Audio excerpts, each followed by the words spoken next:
प्रणाम सभी को। बड़ी बिंदी साप्ताहिक लाइव की 82 कड़ी में आज हमारे साथ हैं अभिनेत्री प्राची पाठक जी और इनके साथ हम सबका परिचय इस प्रकार है जैसे कि कोई परिवार का एक सदस्य हो। और प्राची पाठक को हम लोग स्क्रीन पर देखते हैं, स्क्रीन से अलग भी इनकी एक दुनिया है और आज जानेंगे इनकी जीवन यात्रा को और इनके स्क्रीन के ऊपर और स्क्रीन के पीछे दोनों ही सच को और दोनों ही परिस्थितियों को। प्राची पाठक जी, बड़ी बिंदी साप्ताहिक लाइव की 82 कड़ी में आपका हार्दिक अभिनंदन है। बहुत बहुत स्वागत। बहुत बहुत आभार कि आप लोगों ने मुझे आमंत्रित किया। और बड़ी बिंदी की सदस्य मैं कई वर्षों से हूँ, लेकिन आज मेरा सौभाग्य है कि इसमें मैं आई और इसमें आप लोगों ने मुझे आमंत्रित किया। ये मेरा सौभाग्य है और मैं विभादी की और आप लोगों की आभारी हूँ कि आपने मुझे इस योग्य समझा और मुझे आमंत्रित किया।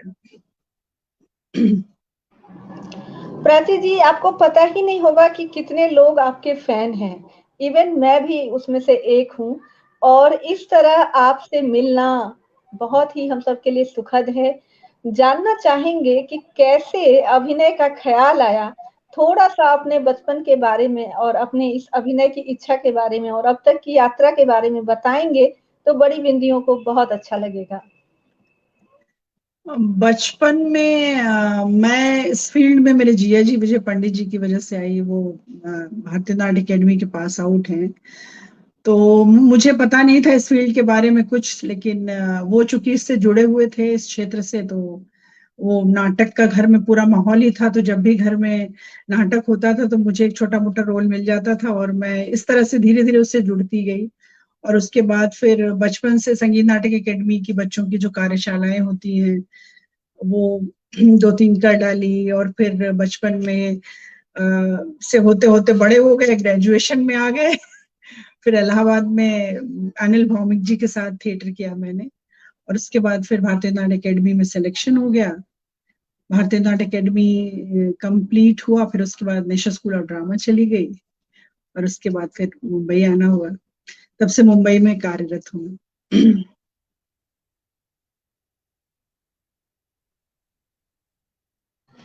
प्राची जी, आपसे मिलना मेरे लिए तो बहुत ही सुखद है क्योंकि हम लोग सिनेमा को और रंगमंच को भी अपने कोर्स में पढ़ाते हैं और हमारा जो ये पढ़ने पढ़ाने का क्रम है उसमें आप जैसे कलाकारों से मिलना हम लोगों के लिए किसी वरदान से कम नहीं होता है।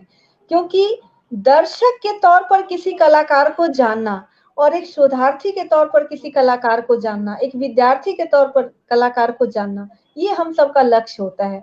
तो आप लोग जब अभिनय के क्षेत्र में आते हैं तो क्या लक्ष्य लेकर आते हैं, क्या उद्देश्य होता है, क्यों जाना चाह रहे हैं अभिनय की ओर? देखिए, अभिनय में कोई भी आता है तो इसी उससे आता है कि कहते हैं ना कि आपके व्यक्तित्व का विस्तार होता है ना। आप इस वजह से आप इस फील्ड में, किसी भी क्रिएटिव फील्ड में जाना चाहते हैं कि आपके व्यक्तित्व का विस्तार होता है। और यही एक चीज है जो आपको आकर्षित करती है सर्वप्रथम। उसके बाद तो फिर जब आप इस उसमें आ जाते हैं उसके बाद तो फिर इसकी बहुत सारी चीजें हैं जो आपको आकर्षित करती हैं। थिएटर का अपना डिसिप्लिन है, थिएटर की अपनी पढ़ाई है, थिएटर का अपना जो जीवन से जुड़ने का तरीका है, जो जीवन जीवन जीने का तरीका है, वो सब धीरे धीरे आपको आकर्षित करता है और आप फिर इससे जुड़ते हुए चले जाते हैं। तो पहला आकर्षण तो यही होता है कि हर व्यक्ति चाहता है कि उसके व्यक्तित्व का विस्तार हो, वो जाना जाए। पहला आकर्षण तो यही होता है। उसके बाद फिर धीरे धीरे जब आप इसके अंदर आते हैं तो फिर बहुत सारी चीजें हैं जो आपको उस फील्ड के बारे में है, जो उसके बारे में जानकारी होती है, तो आपको फिर वो अच्छी लगती है।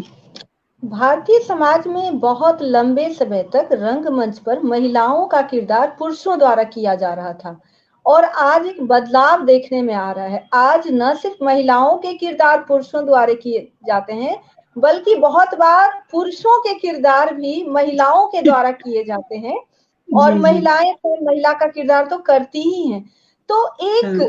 रंगकर्मी के तौर पर अभी हम टीवी और सिनेमा की तरफ भी आएंगे, लेकिन आपने अभी एनएसडी का नाम लिया। और जी। भारतेंदु नाट्य अकेडमी का नाम लिया, तो मैं ये जानना चाहती हूँ और चाहती हूँ कि सभी बड़ी बिंदी जाने कि एक कलाकार का और किरदार का जो आपसी संबंध है, उसको एक रंगकर्मी किस प्रकार देखता है? नहीं नहीं, आपकी वॉइस थोड़ी क्रैक कर रही है, फिर से बोलने एक बार। Ma'am hello. मैं ये कह रही हूँ, हाँ मैं बैकग्राउंड में हूँ मैम, आपको यदि मैं ना दिखूं तो आप परेशान मत होइएगा। नहीं नहीं, मैं ये आपकी कह रही हूँ, आवाज थोड़ी क्रैक हो रही है इसलिए। अब ठीक है। हाँ, अभी तो आई, अभी आई। हाँ, मैं ये पूछ रही हूँ कि एक कलाकार और किरदार, हम्म। इन दोनों का जो सामंजस्य है, वो एक रंगकर्मी, विशेष रूप से रंगकर्मी की बात कर रही हूँ, क्योंकि वहां रीटेक का अवसर नहीं मिलता है। एक हाँ। रंगकर्मी कलाकार और किरदार, वह स्वयं जो एक व्यक्ति है और जिस किरदार को निभाने जा रहा है, इससे कोई अंतर नहीं पड़ता कि वो स्त्री है या पुरुष, और वो जिस किरदार को निभा रहा है, वो हो सकता है कि एक स्त्री एक पुरुष का निभाए। और खास करके जब पहले रंगमंच पर महिलाओं की संख्या बहुत कम थी, तो एक कलाकार होने के नाते एक रंगकर्मी और एक किरदार के संबंध पर थोड़ा प्रकाश डाल देते तो हम लोगों का थोड़ा ज्ञानवर्धन होता। नहीं नहीं, मैं ज्ञानवर्धन क्या दूंगी, लेकिन हाँ, मैंने भी मुझे याद पड़ता है, मैं भारतीय नाट्य अकेडमी में थी तो मैंने एक पुरुष किरदार किया था। मतलब मेरे डायरेक्टर थे सी आर जाम्बे जी, उन्होंने मुझे एक कैरेक्टर था अलावी खान, इफाकत करके एक प्ले है, उसमें उन्होंने मुझे दिया था। तो अब उसकी धुंधली सी याद है मेरे पास, लेकिन मुझे याद पड़ता है मेरी लाइफ का पहला सबसे बड़ा चैलेंजिंग रोल वही एक हुआ करता है। वहां से शुरुआत हुई इस तरह के चैलेंजिंग रोल की। और हर हर कलाकार जो है, मतलब हर हर रंगकर्मी इस तरह के रोल करना ही चाहता है। Hello. Ma'am hello. Vibha hello. Rani दीदी पूछ रही हेलो। हूँ, मैम मुझे आपकी आवाज आ रही है।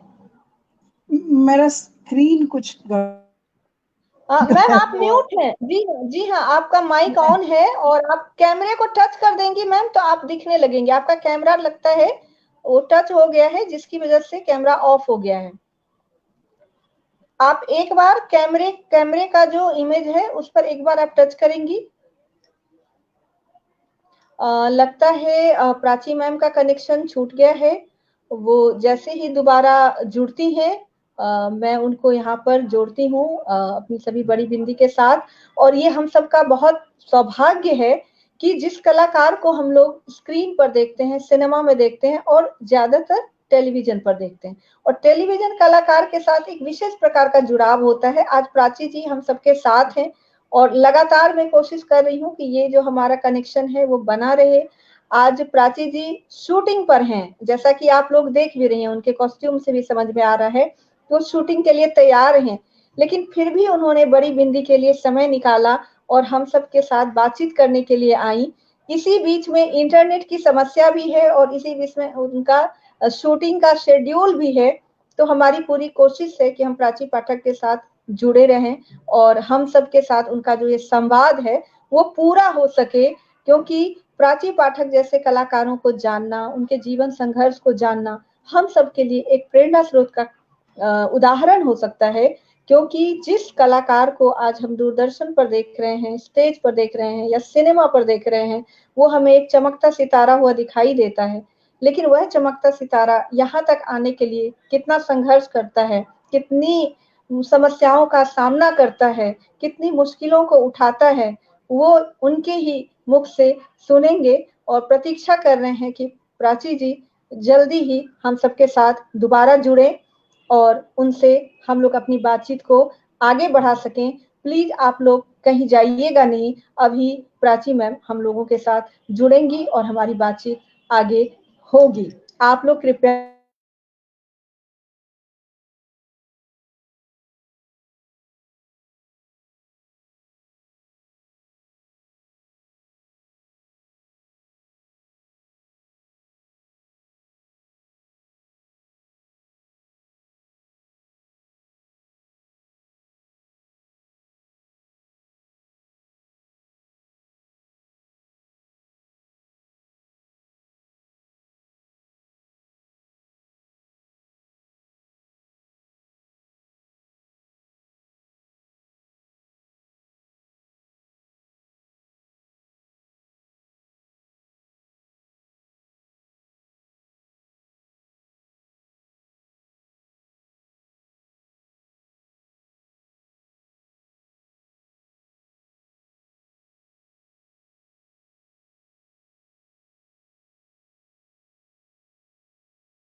आप लोग कृपया जुड़े रहें। प्राची मैम का जो नेटवर्क है वो थोड़ा सा बाधित हो रहा है, लेकिन उनसे बात हुई है और उन्होंने कहा है कि शीघ्र ही हम सबके साथ जुड़ेंगी।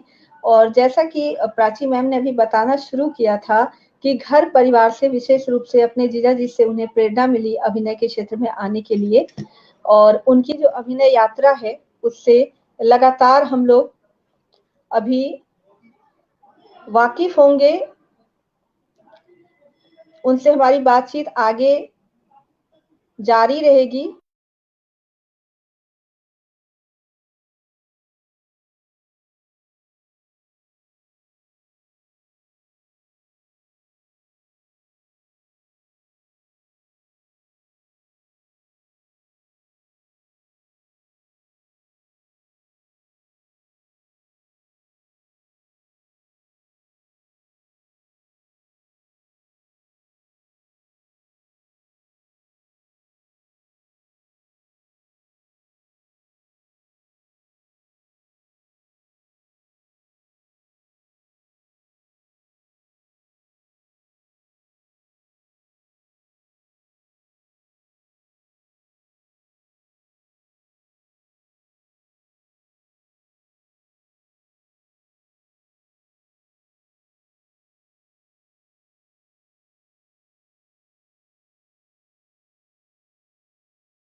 इंटरनेट की समस्या के कारण बातचीत को विराम लग गया है, लेकिन प्राची जी जुड़ रही हैं हम सबके साथ।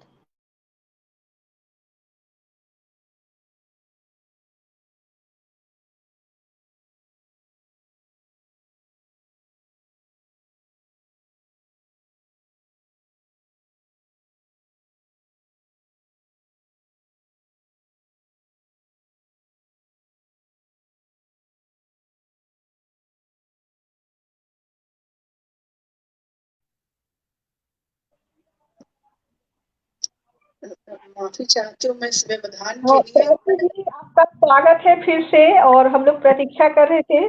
जी, कृपया आप बताएं हमारे दर्शकों को कि इस व्यस्तता में कैसा आपका जो शेड्यूल है उसमें आपने इतनी सारी असुविधाओं को भी उसके साथ नहीं नहीं, दरअसल मैं क्षमा हुए चाहती हम हूँ। सबके दरअसल आज साथ। मैं आपको बताना चाहती हूँ, मैं क्षमा चाहती हूँ। दरअसल आज मेरी शूटिंग थी नहीं और अचानक से शूटिंग मेरी रखी गई, तो वो थोड़ा टाइम, वो टीवी में वो टेलीकास्ट का वो होता है, इस वजह से थोड़ा टाइम का वो दिक्कत हो गई। अन्यथा मैं दर्शकों से और आप सभी से माफी चाहती हूँ। एक प्रश्न करने से मैं अपने आप को रोक नहीं पा रही हूँ, क्योंकि जैसे कि एक इच्छा होती है हर लड़की के मन में कि वो जी एकदम से मुख्य भूमिका में आए, मेन हीरोइन की तरह आए। और खास करके मुझे लगता है कि जिस उम्र में आपने अभिनय शुरू किया होगा तो आप बहुत खूबसूरत हैं माशाल्लाह। मतलब मैं उम्मीद करती हूँ कि 16-17 साल की उम्र में आप कितनी खूबसूरत रही होंगी। तो क्या आपने उस तरह की कोशिश की थी, ये मैं जानना चाहती हूँ। हाँ, मैं एनएसडी करने के बाद मैं सीधे मुंबई ही आ गई थी। दो तीन मतलब हाँ, एनएसडी करने के बाद मैंने एक या दो प्ले डायरेक्ट किए और उसके बाद फिर मेरा मुंबई आना हो गया था। और फिर मुंबई में अपना संघर्ष की अपनी एक प्रक्रिया है, तो उस प्रक्रिया से होते हुए मैं यहाँ पहुंची। लेकिन मैं फिर भी अपने आप को बहुत लकी मानती हूँ कि उस तरह का संघर्ष नहीं करना पड़ा, और उस मुकाबले में मुझे ईश्वर ने सफलता थोड़ी जल्दी दी। ये बात अलग है कि मुंबई में हीरोइन का अपना एक क्राइटेरिया है, उसकी एक उम्र है। उस उम्र से मैं, चूंकि अब ड्रामा स्कूल पास आउट करके आई थी, मैं ग्रेजुएशन करके फिर ड्रामा स्कूल होता है, तो हाँ, मैं उस उम्र में मुंबई नहीं आई थी। लेकिन मैं जिस उम्र में भी आई, मुझे उस उम्र के किरदार मिले और मैंने अपनी तरफ से प्रयत्न किया कि मैं अच्छे से अच्छा उसे निभाने की कोशिश करूं। और मैं बड़ी आभारी हूँ कि मुझे अच्छे किरदार निभाने के मौके मिले। लोग पसंद करते हैं, प्यार करते हैं ये। आपको बहुत पसंद करते हैं हम लोग, और मुझे लगता है कि जो एक चरित्र अभिनेत्री का जो कार्य है वो मुख्य अभिनेत्री से कम महत्वपूर्ण नहीं होता है। जी जी, कैसे नहीं समाज होता। में भावना को बदला जाए, क्योंकि आज भी जो नए बच्चे आते हैं और उनको कोई रोल मिलता है तो वो हम्म, प्राथमिकता अपनी रखते हैं कि मुझे हीरोइन का रोल करना है, और इसलिए वो कई बार अपने अवसर को छोड़ देते हैं। तो जी जी इस भावना को बदलने के लिए आप अपने कुछ टिप्स बताएं और अपने अनुभव से कुछ ऐसा कहें कि जो युवा पीढ़ी है वो समझ हम्म। सके कि चरित्र अभिनेता होना या चरित्र अभिनेत्री होना मुख्य अभिनेता या मुख्य अभिनेत्री से कमतर नहीं है। देखिए, अभिनेता होना मुख्य बात है। आप अभिनेता होने चाहिए, और वो एक प्रोसेस है, आप वो करते-करते आप वहाँ तक भी पहुँच जाते हैं। आप चरित्र अभिनेता करते-करते कई बार मुख्य किरदार में भी पहुँच जाते हैं, और ये निहायत, ये कह नहीं सकते मुंबई में ख़ासकर कि ये सिर्फ़ टैलेंट पर निर्भर करता है, इसमें थोड़ा आपका भाग्य भी शामिल है। लेकिन हाँ, अगर मुझे लगता है आप परिश्रम से लगे रहें और एक लक्ष्य होकर लगे रहें, तो सफलता चाहे देर से ही मिले पर मिलती ज़रूर है। ये मेरा व्यक्तिगत अपना अनुभव है, और हमारी हमारी कोई उम्र नहीं है कि हमें इसी उम्र तक करना है। अरे हम तो कहते हैं ना कि अभिनेता, जो कोई भी जो क्रिएटिव फील्ड के जुड़े हुए लोग हैं, उनकी कोई एक समय सीमा निर्धारित नहीं है। वो तो हमेशा फ्लरिश करते हैं, हमेशा कुछ-कुछ क्रिएट और रचते रहते हैं। वो उम्र के किसी भी पड़ाव में भी रचा जा सकता है। हाँ, ये है कि बस एक उसमें लगे रहना चाहिए एक लक्ष्य की तरफ। तो मुझे लगता है कि आने वाली जनरेशन को इस तरफ ध्यान देना चाहिए, सिर्फ़ एकाग्र होके अपना काम करना चाहिए, तो आपको सफलता अवश्य मिलती है। मैम, आपकी बातों से हमने जाना कि कलाकार के लिए लिंग या उम्र मायने नहीं रखता, उसके लिए उसकी कला मायने रखती है। और जी, एक जी, कलाकार का जो जज्बा है वो उम्र और लिंग से बहुत ऊपर की बात है। अभी जी। विभा रानी दीदी का एक कमेंट आ रहा है और वो ये कह रही हैं कि बिहार में बहू बेटियों को अभिनय के लिए बहुत ज्यादा आज्ञा नहीं होती है। तो क्या हाँ, आपके ससुराल में भी ऐसा था? जैसा कि आपने बताया कि परिवार से मुख्य रूप से जीजाजी से आपको प्रेरणा मिली, तो ये तो हुँ। मायके का पक्ष हुआ। थोड़ा-सा पटना की बहू होने के नाते आप अपने अनुभव बताएँ कि एक कलाकार बहू को किस रूप में देखा जाता है? नहीं, नहीं, मुझे मतलब अपने ससुराल पक्ष से भी पूरा प्रोत्साहन मिला, और मुझे हमेशा इसके लिए प्रोत्साहित किया गया कि मैं करूँ, और हमेशा मेरा काम देखा जाता है और देख के बताया जाता है कि कैसा लगा, कैसा नहीं लगा। और ये सौभाग्य मानिए कि मैंने पटना के बैकग्राउंड पे आधारित एक शो किया था, अफसर बिटिया। और मैं आज भी पटना या कहीं पे भी जाती हूँ, तो उस शो की वजह से बहुत सारे लोग मुझे जानते हैं। तो अ, पटना में मतलब पटना की बहू होना, और मैं जिस परिवार से जुड़ी हूँ, चाहे वो मेरा मायका हो, चाहे मेरा ससुराल हो, हमेशा मुझे इस चीज़ के लिए प्रोत्साहित किया गया। मुझे ऐसा अनुभव नहीं हुआ कि मुझे बहू के तौर पे मुझे कुछ करने के लिए रोका गया। नहीं, कभी नहीं, बहुत मैं इस बारे में सौभाग्यशाली हूँ। मेरी सास भी देखिए बहुत अच्छा गाती हैं, मेरी जो ननद है वो बहुत अच्छी मधुबनी पेंटिंग करती हैं, मेरे घर के लगभग सभी लोग, ससुराल पक्ष के सभी लोग बहुत क्रिएटिव हैं, तो मेरा ये सौभाग्य है।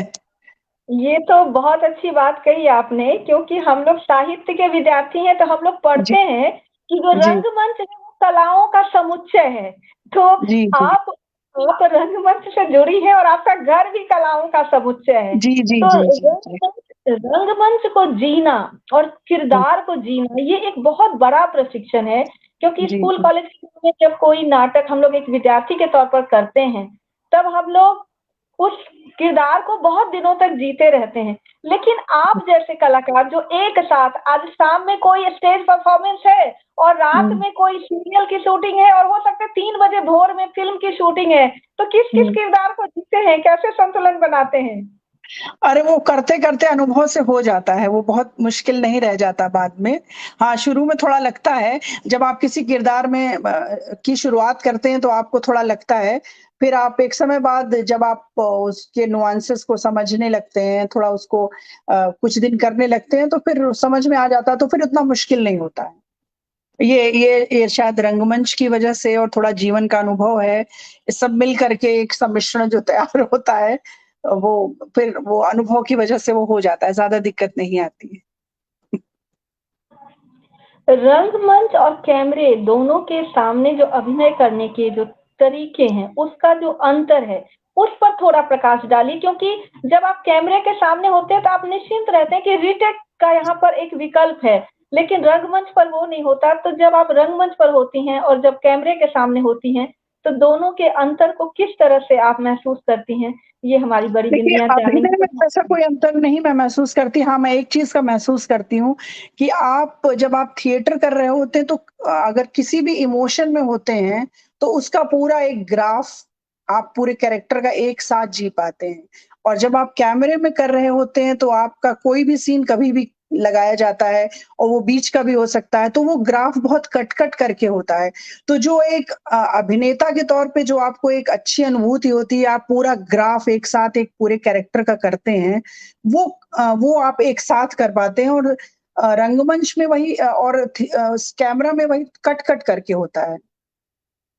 हो सकता है कि आप आज एक सीन कर रहे हो, वो दूसरे मूड का हो और जो आप दूसरे दिन कर रहे हो, वो दूसरे मूड का हो। तो वो या एक ही दिन में अलग-अलग मूड के हो सकते हैं, तो वो जो एक एक रास्ता है वो आप मिस करते हैं और दर्शकों का डायरेक्ट जो आप इंटरैक्शन होता है वो आप मिस करते हैं। वो जो दर्शक की अपनी एनर्जी है, जिससे आप एनर्जी महसूस करते हैं, जिसकी वजह से आप आते हैं, वो आप महसूस करते हैं। वो रंगमंच और कैमरे के उसमें और थोड़ा-सा लार्जर देन लाइफ कभी-कभी ऐसा लगता है लेकिन बहुत टेलीविज़न में ख़ासकर और अब आजकल जैसा वेब सीरीज़ और फ़िल्मों का जो दौर है, अब उतना लार्जर देन लाइफ नहीं रहा। तो उस लेवल पर उतना अंतर अभिनय के तौर पे नहीं महसूस होता। बस मुझे लगता है कि आप इमोशन का जो एक ग्राफ है, वो बस उसकी कमी महसूस करते हैं, जो कि जिसमें थिएटर में मज़ा आता है। मैम, मेरी जिज्ञासाएँ बहुत सारी हैं, लेकिन इस बीच में दर्शकों के कुछ प्रश्न लूँगी। जिसमें जी। एक प्रश्न आया है कि आप अपनी छोटी ननद की तारीफ़ में 2 शब्द कह सकती हैं क्या? और दूसरा प्रश्न है कि बतौर कलाकार हिंदी साहित्य में अभिनय के पक्ष को लेकर लिखे गए साहित्य से कितना संतुष्ट आप होते हैं? क्योंकि जो लिखित साहित्य है और जो अभिनय का साहित्य है, उसमें अंतर देखने में आया है और कई बार जो लिखित साहित्य बहुत उच्च स्तरीय माना गया है, उसको अभिनय में लाने पर वो प्रभाव नहीं बन पाया। तो इसके क्या कारण हो सकते हैं? ऐसा क्यों होता है? वो तो कहते हैं ना अभिनय जो है वो प्रैक्टिस की चीज़ है। समझ रहे हैं आप? तो आप उसका जितना आप उसकी प्रैक्टिस करेंगे, ठीक है, आपने किताब में पढ़ लिया लेकिन उसको और वो प्रैक्टिस एक दिन में नहीं आती, उसमें वक़्त लगता है। तो इसलिए उसको आने में थोड़ा टाइम लगता है। हाँ, ये मैं मानती हूँ कि भारतीय उसमें मतलब भरतनाट्य शास्त्र के अलावा और जो मॉडर्न उसमें बहुत कम लिखा गया है अभिनय पर। ज़्यादातर आपको ट्रांसलेशन मिलेंगे, ज़्यादातर मूल अभिनय से रिलेटेड किताब कम मिलेगी। है, प्रसन्ना जी वगैरह ने लिखी है, लेकिन कम मिलेगी आपको। ज़्यादातर यही होता है कि विदेशी उनका हिंदी ट्रांसलेशन आपको मिलता है और वो ट्रांसलेशन बहुत सुखद नहीं होता है। मैम, कभी ऐसा हुआ है कि स्टेज पर आप एकदम से अपने डायलॉग्स भूल गई हों? ये सबके साथ होता है ये सबके साथ होता है और थिएटर में ये इम्प्रोवाइज़ेशन का वही तो मज़ा है कि आप भूल गए और फिर आपने इम्प्रोवाइज़ किया और फिर आपके को-एक्टर ने जाना कि आप भूल रहे हैं। तो ये सबके साथ होता है, बड़े-बड़े कलाकारों के साथ होता है और इसीलिए थिएटर एक जीवंत कला है। आप जो कुछ भी होता है, आप उसको तुरंत अनुभव करते हैं। ये सबके साथ होता है, मेरे साथ भी हुआ है। मैम, चूँकि मैं शिक्षा के क्षेत्र से जुड़ी हुई हूँ, तो हमेशा मेरा ध्यान छात्रों की तरफ होता है।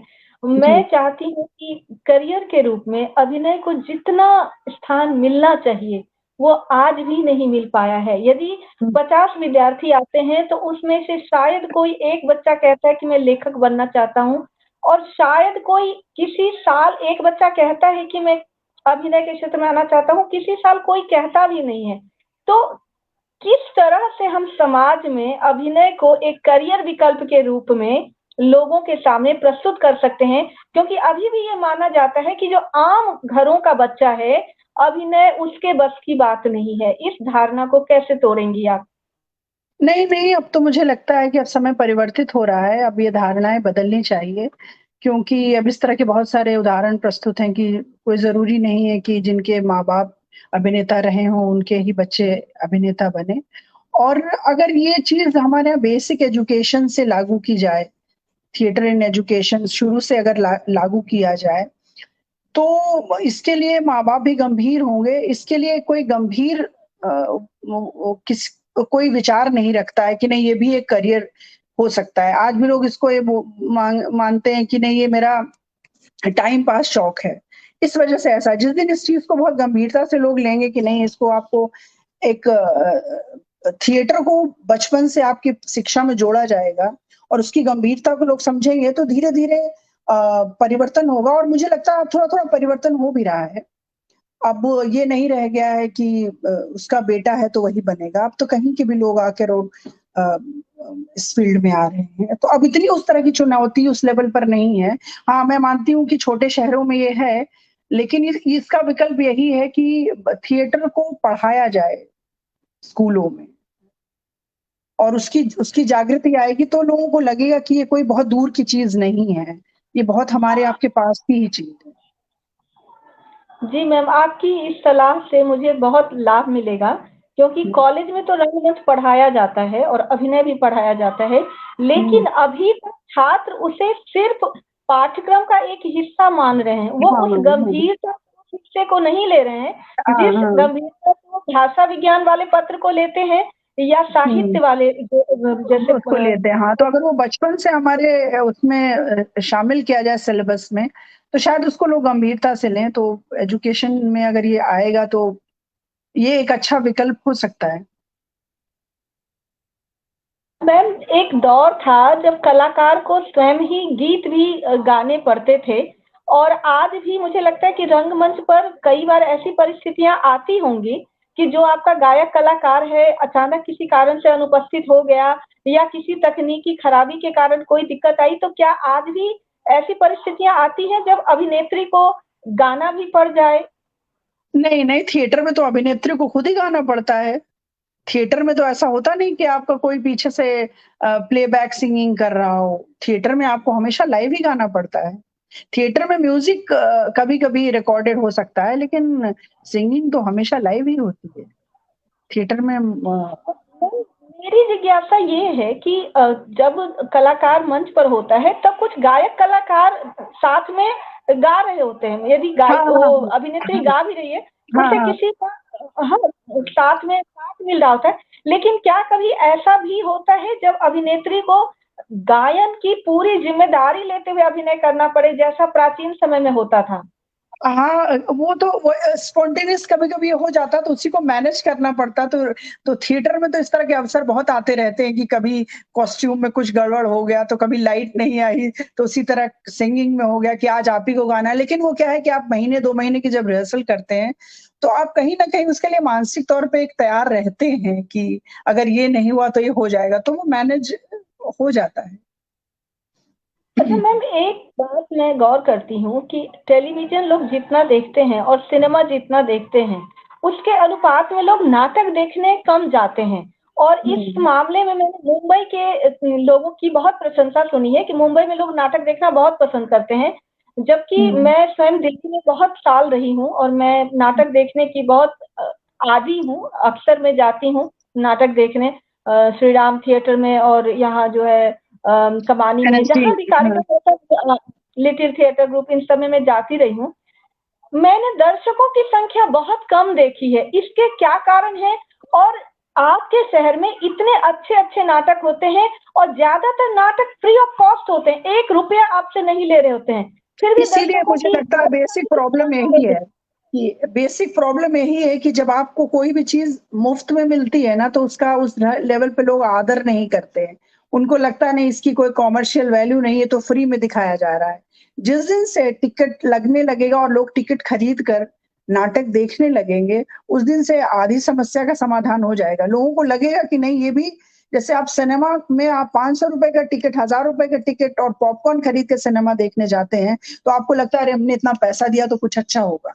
तो थिएटर की ये जो है कि आप जब आप पैसे देख कर के नाटक देखेंगे, तो आपको उसके प्रति एक आस्था होगी और आप उसके प्रति एक महसूस करेंगे कि नहीं मुझे ये भी मेरे एक एंटरटेनमेंट का एक साधन हो सकता है।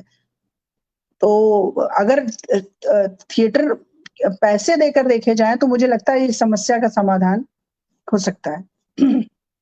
मैम, ये आपने बहुत अच्छा संदेश दिया है, क्योंकि मैं भी व्यक्तिगत तौर पर ऐसा अनुभव करती थी कि हुँ, शायद ये बहुत आसानी से सुलभ हैं ये नाटक, इसलिए हुँ। लोग इसे देखने की हाँ, वैल्यू आवश्यकता। नहीं करते उस लेवल पर। जी, तो जी। बहुत बहुत अच्छे नाटक और बहुत उम्दा कलाकार होते हैं, और हाँ। वही कलाकार जब सिनेमा में आते हैं तो फिर लोग टिकट कटाकर देखने जाते हैं। नहीं, नहीं, इसके वही साथ-साथ कलाकार जब सिनेमा में आते हैं और उनकी शुरुआत होती है तो उनको बहुत ना के बराबर उनको अच्छा अभिनेता और कम पैसे में चाहिए होता है। लेकिन जब वही अभिनेता उनकी नज़र में सक्सेसफुल हो जाता है, तब वो कहते हैं अच्छा हाँ, थिएटर का है तभी अच्छा कर रहा है।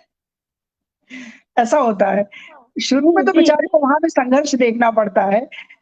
एक समय बाद जब वो थोड़ा अपने आप को वो स्थापित करा लेता है तब उसकी कैटेगरी बढ़ती है और तब नज़र जाती है कि अच्छा ये थिएटर का है इसलिए अच्छा कर रहा है।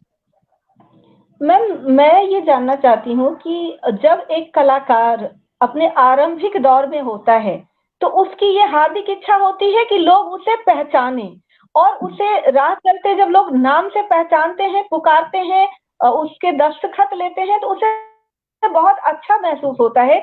लेकिन वही कलाकार जब जन-जन तक पहुँच जाता है, हर कोई उसे पहचानने लगता है, तब वो पब्लिक प्लेस पर, सार्वजनिक स्थानों पर जाना कम कर देता है, या कई बार तो बिल्कुल ही बंद कर देता है। तो हुँ। आपका इस पर क्या ख़्याल है? एक कलाकार को बहुत सफल हो जाने के बाद आम जनता के बीच किस तरह से आना चाहिए? कितना आना चाहिए? नहीं, और नहीं मुझे तो क्यों हाँ, आना चाहिए? जैसे ये बच्चे ठीक है आते कि हैं वो थोड़ी-सी मतलब कि अब अगर आप ये हो कि आपको सुरक्षा संबंधी कोई समस्या हो जाए तो बात अलग है। नहीं तो मुझे तो लगता है कि बहुत सहज तौर पर ही आना चाहिए और जो लोग हैं वो भी बहुत सहज तौर पर लेते हैं। आप मुंबई में देखिए ना सभी कलाकार ऐसे ही सड़कों पे आपको दिख दिख जाएँगे, ऐसा कोई बहुत मुश्किल नहीं होता है। तो कलाकार जितने सहज तौर पर रहेंगे, उतने ही सामने वाले आम जनता उनको उस लेवल पर ही देखेगी। ये नहीं है कि वो कोई बहुत उनके बिहेवियर से उसको उनको ये महसूस होने लगे कि नहीं ये कोई बहुत बड़ी चीज़ है। मुझे लगता है वो जितना सहज रहेगा, उतना लोगों के प्रति जनप्रिय और लोकप्रिय होगा। तो उसको सहज ही रहना चाहिए। अब ये है कि हाँ, कभी-कभी ये हो जाता है कि सिक्योरिटी लेवल पर ये हो तो वो एक अलग प्रश्न है। अन्यथा सहज ही रहना चाहिए और मैंने तो ज़्यादातर लोगों को देखा है कि आम लोगों के बीच जब भी मिलते हैं, वो तो सहज ही होते हैं। कम लोगों को मैंने मैम, देखा है कि वो तो आपकी बातें मुझे बहुत अच्छी लग रही हैं, क्योंकि जनता को इस तरह से समझना चाहिए कि जैसे कोई व्यक्ति बैंक का मैनेजर है, कोई डॉक्टर है, कोई शिक्षक है, उसी तरह से ये अभिनेता और अभिनेत्री हैं। लेकिन मैम, ऐसा बहुत बार होता है कि जो अभिनेता और अभिनेत्री होते हैं, उसके लिए जो लोगों की दीवानगी है, वो बहुत ज़्यादा बढ़ जाती है। तो क्या हाँ, इस हाँ। दीवानगी को नियंत्रित करने का कोई आपके पास है समाधान? नहीं यही है समाधान कि आप उनको अच्छे से समझाएँ और उनसे बात करें। लेकिन कभी-कभी चीज़ें जब उससे बाहर हो जाती हैं तो फिर आपको जो है सुरक्षा उसका सहायता लेना पड़ता है। अन्यथा आप मुझे लगता है प्यार से और अच्छे से समझाएँ तो लोग कभी-कभी समझ भी जाते हैं। तो अच्छे तरीके से प्यार से समझाने के अलावा और क्या विकल्प हो सकता है? जी, जी मैम, ऐसे उदाहरण बहुत देखने और सुनने में आए हैं, जब जो कलाकार हैं, ख़ास करके अभिनेता और अभिनेत्री के लिए बहुत ज़्यादा हुँ। दीवानगी होती है लोगों के बीच हाँ, में। हाँ, हाँ। और मान लीजिए किसी डॉक्टर ने आपको ज़िंदा कर दिया, मृत्यु के दरवाजे से वापस ले आए, उसके लिए वो दीवानगी नहीं होती है, जो हाँ। पर्दे पर देखे हुए हीरो या हीरोइन के लिए होती हुँ, है। तो ये हुँ। कितना सकारात्मक है समाज के लिए और कितना नकारात्मक है, इस पर आप क्या कहती हैं? नहीं, नहीं इसको सकारात्मक तौर पे तो क्या लेंगे, स्टार नाम ही यही इसीलिए है कि स्टार दूर के होते हैं, आप उन्हें टच नहीं कर पाते, इसीलिए उनको स्टार कहते हैं। लेकिन सकारात्मक तो समाज के लिए जब इस तरह की कुछ स्थितियाँ हो जाती हैं, तो हॉस्पिटल में हो या कहीं पे इस जगह पे हो, तो बहुत सारी इस वजह से दुर्घटनाएँ होती हैं। तो समाज के तौर पे तो बहुत सकारात्मक नहीं है, और व्यक्तिगत तौर पर भी ये किसी अभिनेता को अच्छा नहीं लगता होगा कि उसकी वजह से ये सब हो रहा है। तो ये सकारात्मक तो नहीं है, ये किसी को अच्छा नहीं लगता होगा कि उसकी वजह से इतनी परेशानी हो रही है, धक्का-मुक्की हो रही है या मार-पीट हो रही है उसके आने की वजह से। ये व्यक्तिगत तौर पर कोई चाहता नहीं होगा, सब चाहते हैं कि प्यार से और अच्छे से उन्हें डील किया जाए, उन्हें सराहा जाए और देखा जाए। मैम, आपकी अभिव्यक्ति बहुआयामी है, आप कई विधाओं में सक्रिय रहती हैं। मुख्य रूप से आपको लोग अभिनेत्री के रूप में जानते हैं, लेकिन मुझे पता है कि आपकी जो साहित्यिक गतिविधियां हैं वह भी बहुत ही महत्वपूर्ण हैं। तो क्या आज हमें आपकी किसी साहित्यिक गतिविधि से भी रूबरू होने का अवसर देंगी आप? नहीं, मुझे कविताओं का शौक है, मैं कविता पाठ करती रहती हूँ। ये मेरा बहुत ही पसंदीदा और प्रिय वो है, प्रिय शौक है। और चूंकि मैं अभिनेत्री हूँ तो कविताएं जो है पढ़ने की एक उत्सुकता हमेशा से रही है, तो कविताएं पढ़ना मुझे पसंद है। मैं बहुत सारी लोगों की कविताएं पढ़ती हूँ, और इसीलिए इसी से संबंधित मैंने कहानियों का रंगमंच भी किया था, तो उसमें हम लोगों ने कुछ कहानियां भी की थी। तो ये सब मेरे पसंदीदा काम है।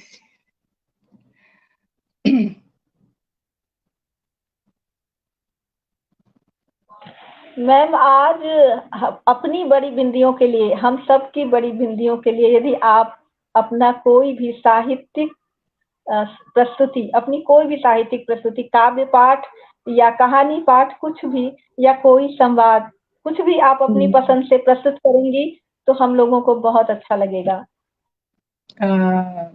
अभी कल धर्मवीर भारती जी का जन्म दिवस था, तो उनकी एक रचना है कनुप्रिया, उसका मैं सोलो भी करती हूँ और मेरी बहुत पसंदीदा कविताएं हैं। तो उसकी एक कविता है, मैं उसका पाठ करना चाहूंगी।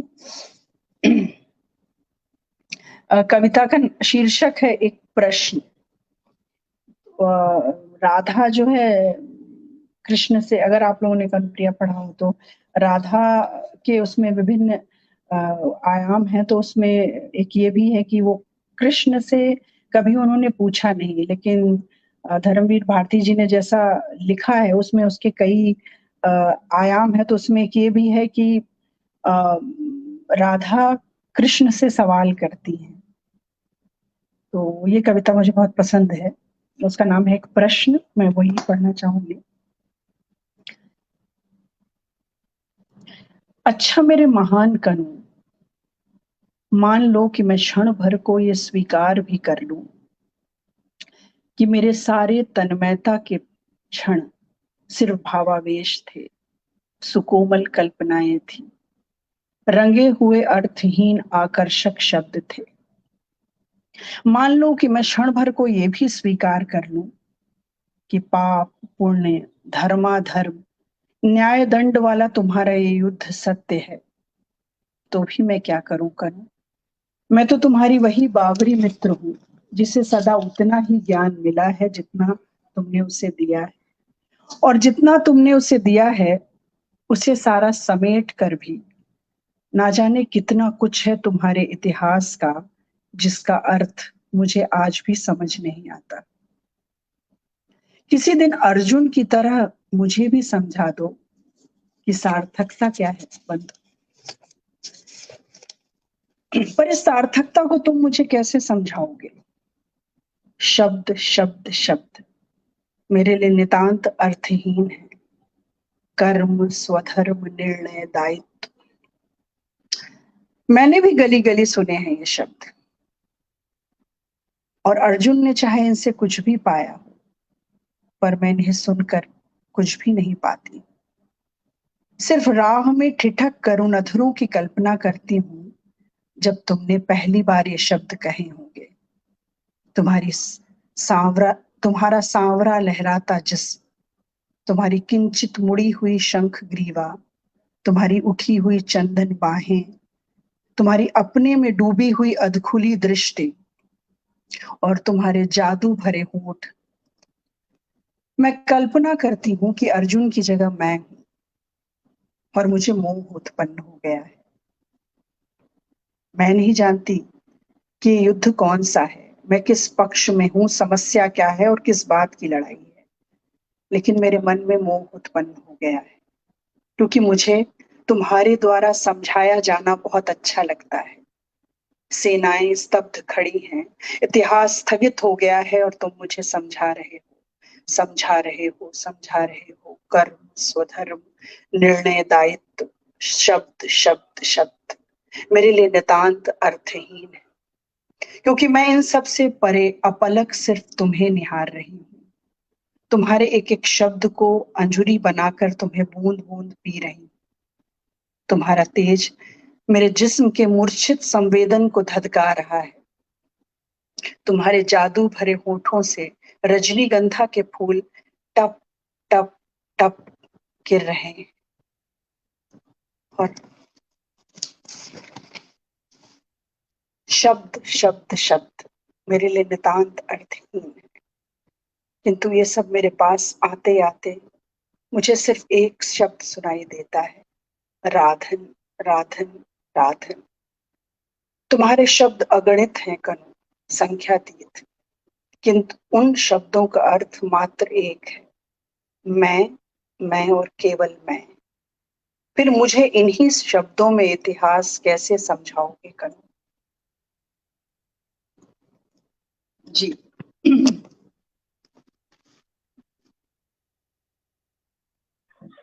आपने इतनी सुंदर प्रस्तुति दी कि मैं तो खो ही गई, बिल्कुल भूल ही गई कि अब कार्यक्रम को आगे भी। मैं तो एकदम डूब सी गई आपके उस काव्य पाठ में। बहुत ही अच्छा लगा, बहुत ही प्रभावी। और निश्चित रूप से जो एक कलाकार होता है उसका काव्य पाठ और नाट्य पाठ भी बहुत प्रभावी होता है। मैम, इसी बीच हमारे एक दर्शक ने, हमारी एक बड़ी बिंदी ने पूछा है कि हिंदी सिनेमा में अपनी पसंदीदा अभिनेत्री के संदर्भ में भी आप कुछ बताएं। मुझे मतलब मैं किसी एक का नाम इसलिए नहीं लूंगी, मुझे हर अभिनेत्री कहीं ना कहीं किसी किसी रूप में हमेशा अच्छी लगी है।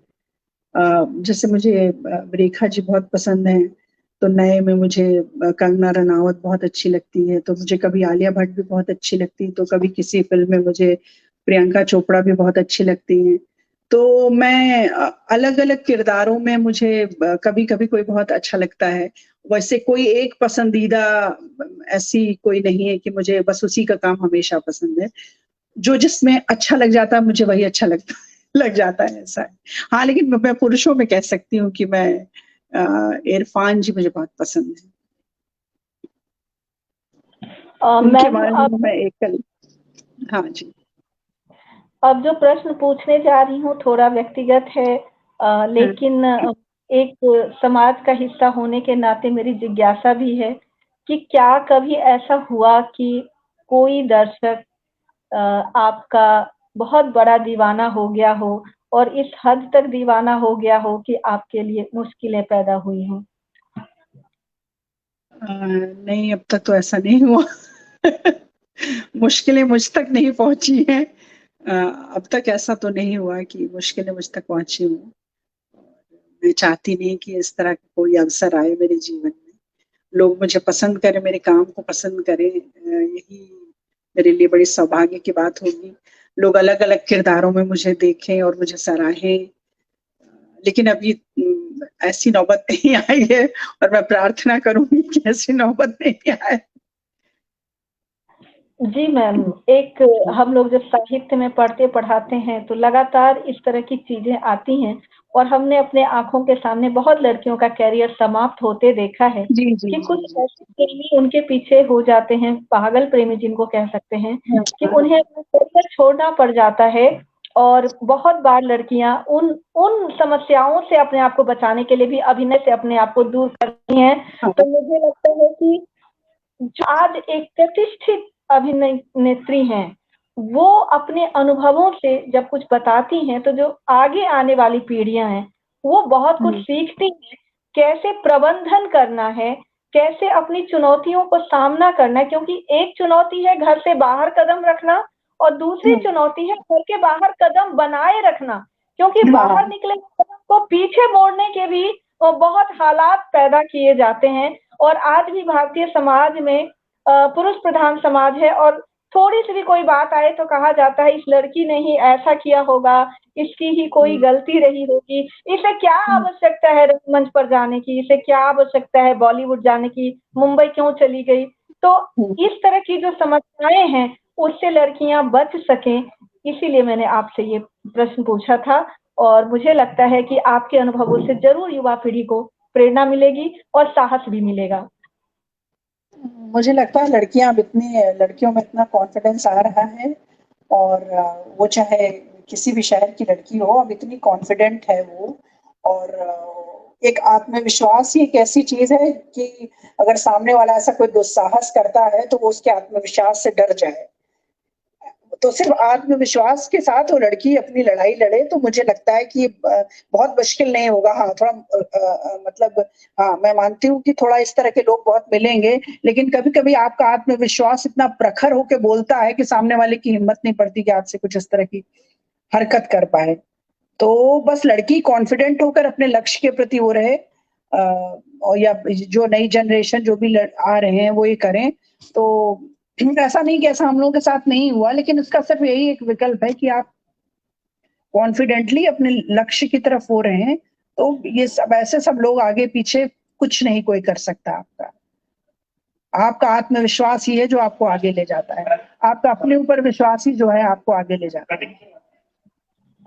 मैम, अब जाते जाते ये बता दीजिए कि अफसर बिटिया के अलावा वो कौन सा धारावाहिक या सिनेमा है जिसके कारण आपको लोग बहुत ज्यादा, यूं तो आपको हर रोल में लोगों ने पसंद किया है, लेकिन जैसा कि अफसर बिटिया का हम सब बहुत ज्यादा उससे इम्प्रेस हैं, इसी तरह से दूसरे नंबर पर या आप व्यक्तिगत रूप से किस चरित्र से स्वयं बहुत खुश हुई या संतुष्ट हुई, या आपको लगता है कि हाँ देखिए, ऐसे चरित्र मुझे संतुष्टि तो अभी होना बाकी है, अभी संतुष्ट तो नहीं हुई हूँ मैं।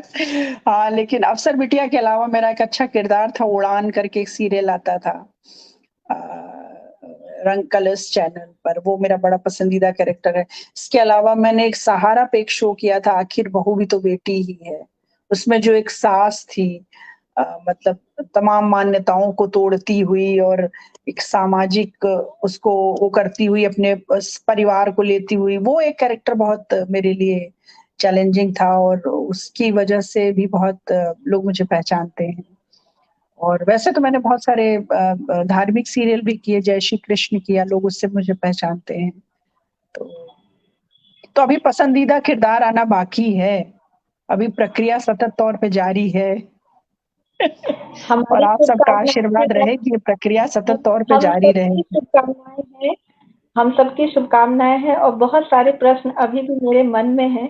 और मैं अधूरे, जी जी, कभी ये सिलसिला खत्म नहीं होगा, ये सिलसिला तो जारी बना ही रहेगा, जी रहेगा। जी जी जी। एक प्रश्न आते आते मैं दूसरा ले लेती हूँ, दूसरा आते आते तीसरा ले लेती हूँ, क्योंकि मुझे ये लग रहा है कि आज आप बड़ी मुश्किल से हमारे साथ हैं और खुशी से एकदम अपने ऊपर नियंत्रण नहीं हो रहा, क्या पूछ लूं, क्या जान लूं, कितना सुन लूं आपसे, कितना आपको निहार लूं, क्योंकि टीवी पर देखना और आज अपनी बड़ी गिनती में देखना दोनों में बहुत फर्क है। लेकिन एक प्रश्न और है मेरे मन में कि क्या भविष्य में आप अभिनय का प्रशिक्षण देने का कोई कार्य करेंगी, विशेष रूप से लड़कियों के लिए? मैं निश्चित तौर पे मैं करती भी रहती हूँ, कोई बहुत सारे व्यक्तिगत तौर पे बहुत सारी लड़कियाँ आती हैं मेरे पास। हाँ, मैं विद्यालय भले ना खोलूँ, लेकिन हाँ, मैं मेरे पास जो ऐसे लोग आते हैं, मेरे पास जो कुछ भी है मैं कोशिश करती हूँ कि मैं उन्हें बाँटूँ, उन्हें बताऊँ अपना अनुभव बम्बई आने का, बम्बई रहने का, लोगों को डील करने का, कैसे बात की जाए, कैसे नहीं की जाए। ये सब वो सीख लेते हैं, तो वो भी धीरे-धीरे सीख लेते हैं, वो सब पार्ट ऑफ द वो है। तो मैं कोशिश पूरी करती हूँ, और बहुत सारे बच्चे आते भी हैं मेरे पास। मैम, अपने व्यस्ततम दिनचर्या में आपने हम सबके लिए समय निकाला और इतनी अच्छी बातचीत की, और इतना सरल हम लोगों को अपने सरल बातों से इतना सहज अनुभव हमें कराया कि हमें लग नहीं रहा है कि हम एक स्टार के साथ हैं। क्योंकि अभी बहुत अच्छी बात आपने कही कि स्टार कहते ही इसलिए हैं कि वो हाथ नहीं आता है, लेकिन आज एक स्टार हमारे हाथ आ गया और न सिर्फ हाथ आया बल्कि हमारे सवालों के जवाब भी दिए। आपके आने से हम लोग धन्य हुए मैम, बहुत बहुत धन्यवाद। मैं बहुत आभारी हूँ कि आपने मुझे इस योग्य समझा और मुझे बुलाया। मैं विभा दी और विभा जी, आप दोनों की बहुत आभारी हूँ, और मैं बड़ी बिंदी की बहुत आभारी हूँ कि आपने मुझे इस योग्य समझा, कि मुझे आमंत्रित किया। और निश्चित तौर पे ये सिलसिला जारी रहना चाहिए। आज मैं माफी चाहूंगी कि मेरा नेटवर्क इशू थोड़ा सा रहा और थोड़ा समय का मतलब अभाव रहा। अन्यथा हम लोग कभी और किसी विषय पे और लंबी चर्चा करेंगे, और बड़ी बिंदी से जुड़े रहकर कुछ न कुछ इस तरह से विभा जी की तरह, आप लोगों की तरह कुछ प्रेरक कर पाएंगे। मैम इसी तरह कृपया हमारे इस ग्रुप से जुड़े रहें, और आप भी हमारी एक बड़ी बिंदी हैं। आपके जी सहयोग से हम लोगों को बहुत ही प्रोत्साहन मिलता है। और अपनी सभी बड़ी बिंदियों को एक बार फिर याद दिलाना चाहती हूँ कि बाय मी अ कॉफी के लिंक पर जाकर कम से कम एक और अधिक से अधिक जितनी भी आप चाहें कॉफी अवश्य खरीदें, क्योंकि यह बड़ी बिंदी क्लब हम सबका है और हम सबके सहयोग से ही यह आगे बढ़ सकता है। बहुत बहुत धन्यवाद, प्रणाम, बहुत बहुत और मिलते धन्यवाद। हैं अगले रविवार को फिर एक और बड़ी बिंदी के साथ।